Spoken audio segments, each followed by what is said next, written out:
বাংলাদেশ চলচ্চিত্র উন্নয়ন ফোরামের ২১ দফা দাবি। চলচ্চিত্রের বিভিন্ন অংশীজন সংগঠনের সম্মিলিত অংশগ্রহণে বাংলাদেশ চলচ্চিত্র উন্নয়ন ফোরাম নামের একটি সংগঠনে আত্মপ্রকাশ হয়েছে।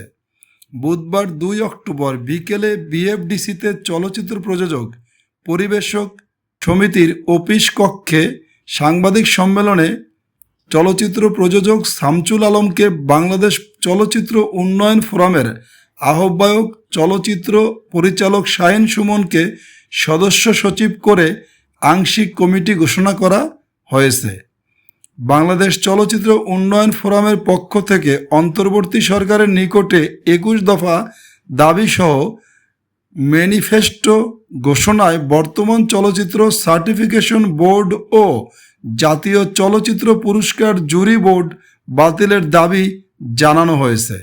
সরকারিভাবে সেন্ট্রাল সার্ভার প্রতিষ্ঠা, টিকেটিং, সিনেমা হল সংস্কার, চলচ্চিত্র নির্মাণে ব্যাংক লোনের ব্যবস্থা, চলচ্চিত্র বিষয়ে অনার্স মাস্টার্স কোর্স চালু, চলচ্চিত্র অনুদানের পূর্বে শর্ট লিস্ট প্রকাশ, প্রকৃত প্রযোজক পরিচালককে চলচ্চিত্র অনুদান প্রদান, বিতর্কমুক্ত জাতীয় চলচ্চিত্র পুরস্কার প্রদান, রাজনৈতিক কোটায় চলচ্চিত্র অনুদান প্রথা বন্ধ, বিশ্বমানের চলচ্চিত্র নীতিমালা প্রণয়ন, ভূমিহীন চলচ্চিত্র কর্মীদের জন্য আবাসন ব্যবস্থা সহ ২১ দাবি জানানো হয়েছে।